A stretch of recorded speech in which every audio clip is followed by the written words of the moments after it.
Hey everyone, welcome to another review, and this review is for the new Marvel Cinematic Universe movie, Ant-Man. Yes, Ant-Man. This movie stars Paul Rudd, Michael Douglas, Evangeline Lily, Michael Pena, T.I., and Cory Stoll, and this is the new movie in the Marvel Cinematic Universe. And when I first heard about this movie, I thought this movie was about Hank Pym, but this movie's actually really about Scott Lang, yes, the other Ant-Man. And I was really excited for this movie. When the first trailer came out for the Ant-Man, I thought it looked kind of generic, but then the second trailer came out and it looked like actually kind of like a fun movie, and I was excited because it had Paul Rudd, Michael Douglas. This movie had to be good. Was this movie good? Yes, it was. This movie was a lot of fun. Okay, what's the story of this movie? The story of this movie is about the main character, Scott Lang. He just got out of prison. He used to burglarize people, how he quotes it. He used to rob people. And when he gets out, he actually wants to make a new life for himself. He wants to be with his daughter, so he thinks he can get a normal job. That can't work out because of his criminal history. But Hank Pym, played by Michael Douglas, discovers Paul Rudd for Scott Lang, and basically he hires him. He hires him for a job. He basically needs him to become the new Ant-Man. Yes, because Paul Rudd's character Scott Lang is so good with burglarizing and stealing things, he thinks he'd be the right person for the job.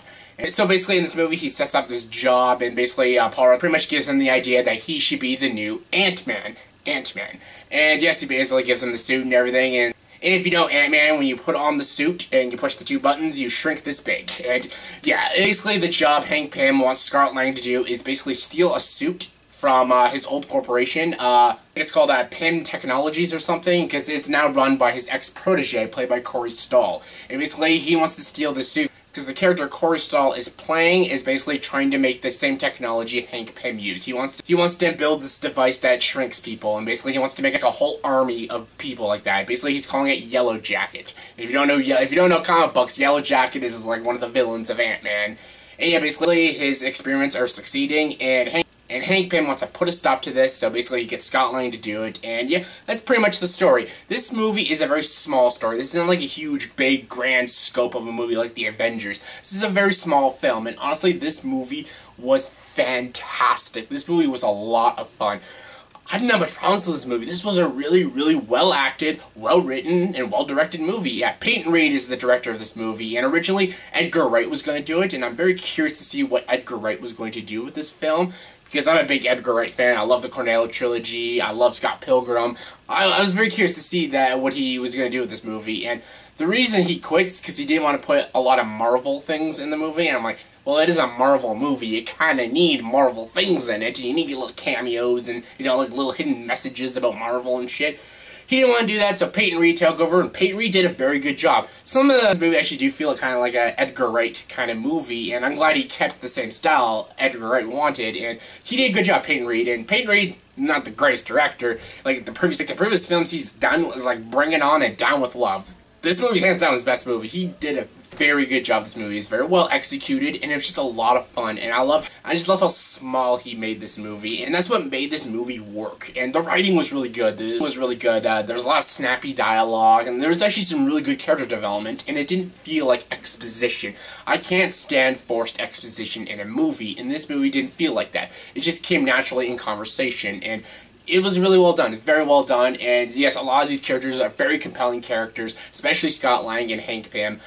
Oh my god, the performances are very good in this movie. Like, Michael Douglas stole this movie. He was the best as Hank Pym. I hope they make like a prequel or something about Hank Pym and Michael Douglas could play him. I know he's too old, but god, he was so good in this movie. He was he gave a really, really good performance, and he portrayed Hank Pym so freaking well. And yeah, Paul Rudd was also really well done in this movie as Scott Lang. He did an amazing job. He was so likable and so funny, and yeah, Paul Rudd was made to play Scott Lang. Man, he was so good. He looked like he was having a blast in this movie.